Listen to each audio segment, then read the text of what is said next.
The AC9 is the latest SMG added to Battlefield 2042. It's a close range weapon best suited to hip firing, as it has one of the highest rates of fires out of any of the other SMGs, from anywhere between 1080 to 980 rounds per minute. What sets the AC9 apart is its point blank TTK, so anywhere with that 10 to 15 meter range, it absolutely melts enemies. However, you do notice that damage drop off really significantly after that range. So with this in mind, I do sort of recommend keeping the engagement sort of in and around capture points. Comparing it to other SMGs, I'd say the PP29 is still sort of that meta go-to weapon in that close to medium range engagements, and the K30 is still a viable option as another high rate of fire SMG, as the AC9 doesn't come with a drum mag attachment. So like I said, I do suggest when using the AC9, you try and keep the engagements sort of in that close to extremely close quarters situations due to that damage drop off.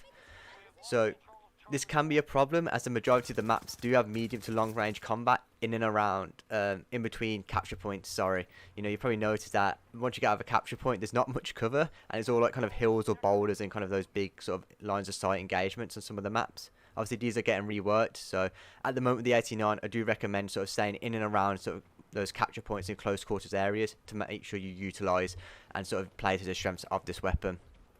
I did mention the K30 earlier on, so let's just compare it a bit, as it is another high rate of fire SMG. So the AC9 compared to the K30, the AC9 has less damage, has less mag capacity due to not having a drum mag, and the damage drops off earlier on the AC9 as well compared to the K30. So like I said, AC9 best used in those close quarter situations, and the K30, you can sort of use it to engage enemies a bit further out. With the AC9 as well, I do recommend you do some off-camera leveling, as the stock setup isn't the best. So I do recommend sort of getting a few attachments unlocked in the AI game mode. Just load up Breakthrough or Conquest, whichever you prefer. Just farm some of the AI for a few hundred kills, and you'll have a pretty good setup for it then. So this is the setup I've been using for the AC9. So just going through the sights, we've got the Cobra sight, the XDR hollow, and then the 2x. Just on there, just in case I need it for like any range, like long range engagement. But like I said, this is better for hip firing. Next up, we got the magazine. So we got close quarter combat extended, and then we got standard issue extended, and then just finish off with close combat. I might try out the subsonic rounds at some point, but at the moment this is the setup I'm using.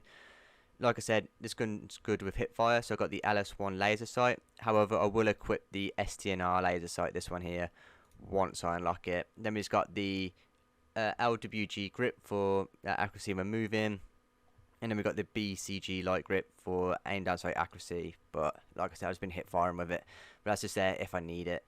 Next up, we've got the ARCOM tactical muzzle brake. Just helps with that horizontal recoil control, so all you have to do really is pull down. That's more so for when I'm aiming down sights, but I do switch between these two. So like the wrap suppressor, the reason for the wrap suppressor is, as you can see, if you equip the 6KU suppressor, it reduces your firepower by 5, so obviously you get less damage. However, the wrap suppressor doesn't affect your damage, so that's the reason for running that. And then finally, we've just got the tactical compensator just to help with rep and accuracy, but I just never really use it, but it's there if it's needed. So let me know your thoughts on the AC9. What setups are you using? I always like to hear what other people are using, give it a try as well. Let me know what you think of my setup as well, because I always like to try and get better at this game.